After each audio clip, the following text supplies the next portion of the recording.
Hey everyone! In this video today I'm going to be talking about the diversity in the pandas and PANS community. We are all very different, and this goes for people in the autism community, the Tourette's community and the pandas and PANS community. Now with pandas PANS it's interesting because everyone's symptoms can present differently. For example, one person with pandas could have tics, OCD, rages and brain fog, and another person may have food restrictions, psychosis, handwriting problems and a loss of coordination. It's different for everyone. So two people in the pandas PANS community can be so very different, and if you're told you're about to meet someone with pandas PANS, you wouldn't really know what to expect, because we are different. You may have a general idea, maybe OCD, but even then, not everyone with pandas PANS has OCD. They may have food restrictions instead, or tics instead, and not everyone with pandas PANS has tics, although most people in the community do. So we are very, very different, and saying that though, people's symptoms do change over time, so it's possible that the two people in the examples I gave, they could eventually develop some of the same symptoms as each other. But yes, I think as well, we're all different in the way we respond to different treatments, different management strategies as well. So antibiotics are usually effective for pandas PANS, and some people may see a response really quickly within maybe a day. Other people, they may see a response, but it may take a bit longer. For some people, they may not respond as well to antibiotics and may need IVIG and anti-inflammatories, either in conjunction with the antibiotics or instead of, or after the antibiotics. Some people in the community respond to psychotropic medications, some people don't, or some people do respond to psychotropic medications if they have pandas. I'm one of those people who luckily do respond to those, but they don't address all the symptoms. I think that's really important to know because usually they're not enough on their own.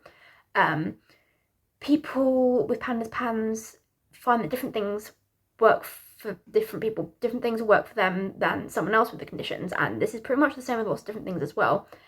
The way in which the condition presents over time can be different for different people as well. So for some people, they may have the relapsing and remitting course where they have flares. Other people may have a chronic static case where it's just bad all the time, and their symptoms are quite, they always remain at the same sort of level, stable. For some people, they have their onset at the age of 2. Others may not have their onset of PANS until the age of 23, for example. It's very diverse. The way that people feel about their condition can be different for different people as well. Most people really don't like their pandas PANS because it's not a very nice thing to experience. But some people may have some gratitude for it because it's helped them grow, it's helped them develop strength and wisdom, and you know, so we're all going to have a different attitude towards our condition as well, but that is completely valid. However you feel about it is completely valid because that is just how you feel about it, and that can sometimes change over time as well. Like if you're going through a really tough patch, you may think, oh, I really don't like this, and then after a flare you're like, actually I can see that that's helped me, or something like that.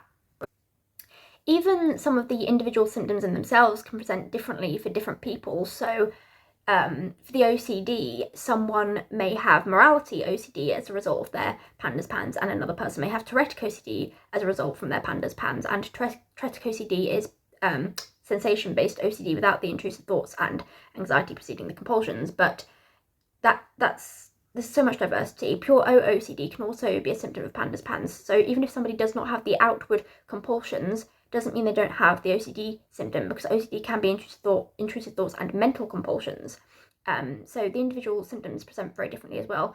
And with the tics, some people with pandas PANS may have maybe subtle tics, and their main symptoms could be psychosis or severe depression. But for others, their tics may include full body tics and coprolalia. The triggers are also different for different people. So, well, for pandas, it's strep. And I feel like even though strep is the main trigger for pandas, people may have little triggers as well, things that exacerbate their symptoms, mainly maybe on a daily basis. Everyday little things like excitement may make it worse, or food sensitivity sometimes. People with PANS can find that seasonal allergies can sometimes make their symptoms worse and trigger a flare. Some people find that mold can trigger something off. Different infections are involved in PANS, so that'll be different for different people, and people may have multiple infectious triggers for different flares. So again, there's Lyme disease, Mycoplasma pneumoniae, influenza, and other things. So, you know, it's very diverse. We all have different triggers. So when you are trying to support someone with PANDAS, I think it's important to get to know the individual and their own triggers and how it presents and affects them, because everyone is very, very different.